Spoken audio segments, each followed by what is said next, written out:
لله نحمده ونستعينه أما بعد أعوذ بالله من الشيطان الرجيم بسم الله الرحمن الرحيم وما لي لا أعبد الذي فطرني وإليه ترجعون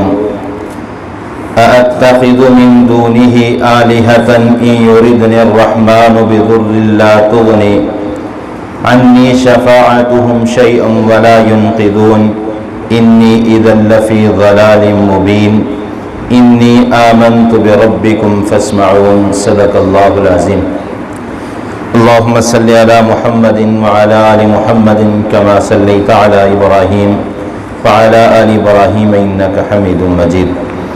اللهم بارك على محمد وعلى آل محمد كما باركت على إبراهيم وعلى آل إبراهيم إنك حميد مجيد۔ ہر قسم کی حمد و ثنا اللہ وحدہ لا شریک کی ذات کے لیے،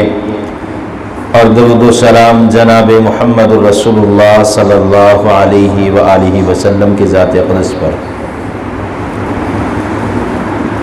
گزشتہ روز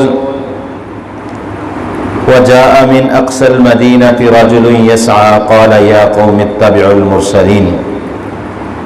بستی کی دوسری جانب سے آنے والا شخص جس نے کہا کیا میری قوم تم ان اللہ کے نبیوں کی پیروی کیوں نہیں کرتے؟ اتبعوا ما لا يسألكم اجرا وهم مهتدون، جبکہ یہ تم سے کسی اجر کا سوال نہیں کرتے۔ تو اس سے اگلی آیت پر اسی شخص نے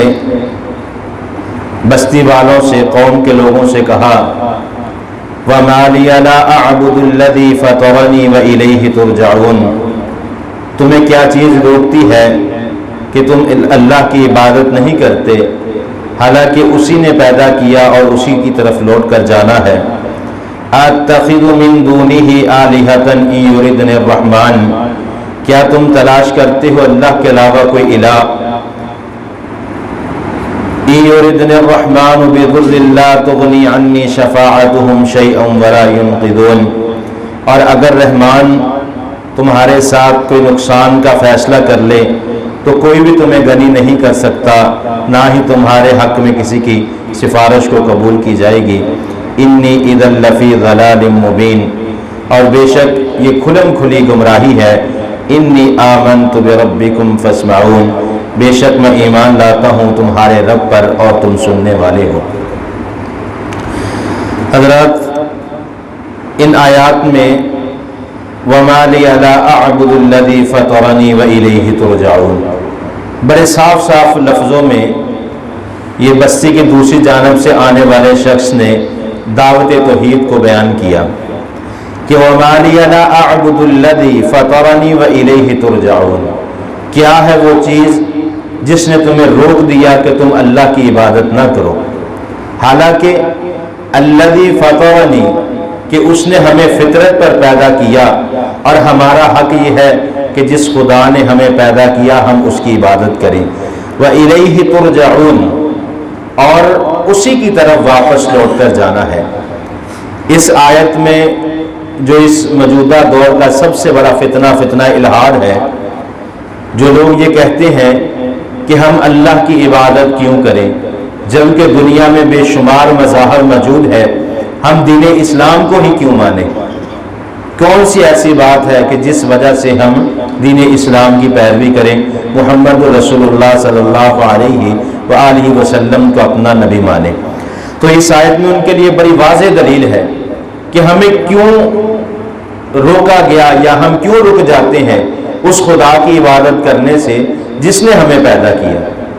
جس کے ہم بندے ہیں، جس نے ہمیں پیدا کیا، جس نے ہمارے رزق کا اہتمام کیا، جس نے ہماری سانسوں کے چلنے کا اہتمام کیا، دنیا کی ہر ضرورت کو پورا کیا۔ سب سے پہلے اس کا حق ہے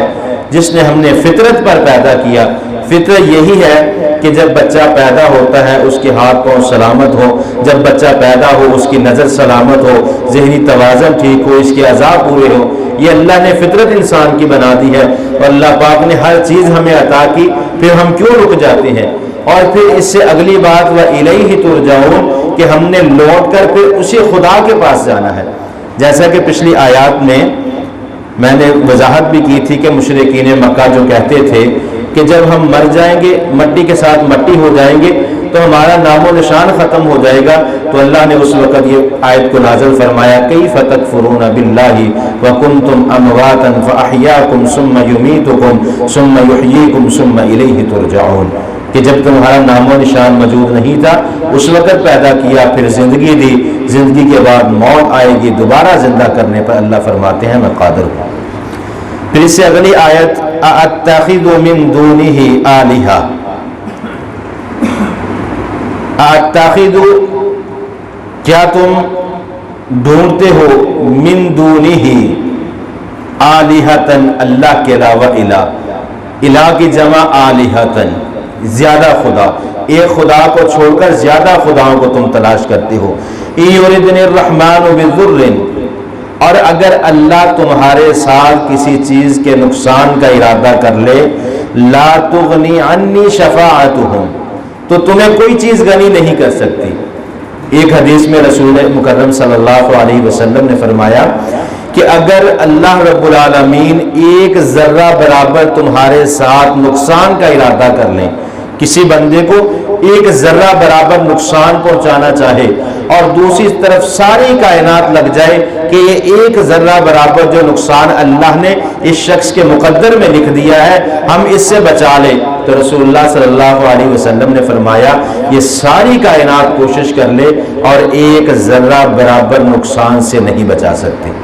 اور پھر رسول اللہ صلی اللہ علیہ وسلم نے فرمایا اگر اللہ رب العالمین کسی کے ساتھ اچھائی کا ارادہ کر لے، ساری کائنات چاہے کہ میں اسے نقصان پہنچا دوں، ساری کائنات نقصان نہیں پہنچا سکتی۔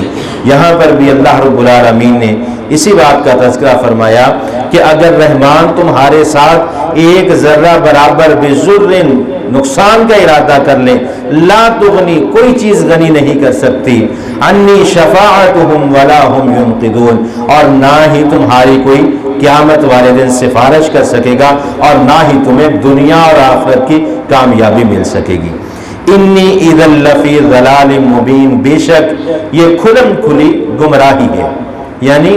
اللہ کے رسولوں کی نافرمانی کرنا، ان کو جھٹلا دینا، ان کی تکذیب کرنا، ان کی توہین کرنا، انہیں یہ لفظ کہنا کہ لَأَرْجُمَنَّكُمْ، ہم عنقریب تمہیں رجم کر دیں گے، پتھر مار مار کے قتل کر دیں گے، یہ ساری کھلم کھلی گمراہی ہے۔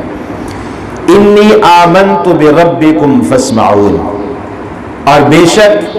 آمنتو میں ایمان لاتا ہوں بربکم تمہارے رب پر، فاسمعوا اور تم اس بات کو سن رہے ہو۔ یہاں پر اللہ رب العالمین نے ایک نقطے کو بیان کیا، انی بے شک میں، آمنتو میں ایمان لاتا ہوں بربکم تمہارے رب پر۔ یہاں پر وہ شخص یہ بھی کہہ سکتا تھا کہ میں اپنے رب پر ایمان لاتا ہوں۔ اور گزشتہ دنوں میں ایک بہت بڑا مسئلہ جو چلتا رہا، رسول مکرم صلی اللہ علیہ وسلم کے بارے میں ایک عالم دین نے یہ بات کہی تھی کہ ہر مسلک کا، ہر مذہب کا، دین اسلام میں جو شخص ہے وہ یہ کہتا ہے کہ ہمارے نبی، اگر یہ بات کہہ دی جائے میرے نبی کی جگہ، ہمارے نبی کی جگہ، ہم سب کے نبی، کیونکہ یہاں پر جو نقطہ ذکر کیا ہے آمنت بربکم تمہارا رب، اکیلا اس شخص کا رب نہیں تھا جو توحید پرست ہے، بلکہ اس وقت جتنے اس بستی میں لوگ موجود تھے اللہ تو ان سب کا رب ہے۔ اسی طرح اللہ رب العالمین نے محمد الرسول اللہ صلی اللہ علیہ وسلم کے بارے میں فرمایا کہ میں نے پوری کائنات کے لیے آپ کو نبی بنا کے مبعوث فرمایا، کسی ایک شخص کے لیے نہیں، کسی ایک قوم کے لیے نہیں، کسی ایک بستی کے لیے نہیں، بلکہ قیامت تک جتنے بھی لوگ پیدا ہوں گے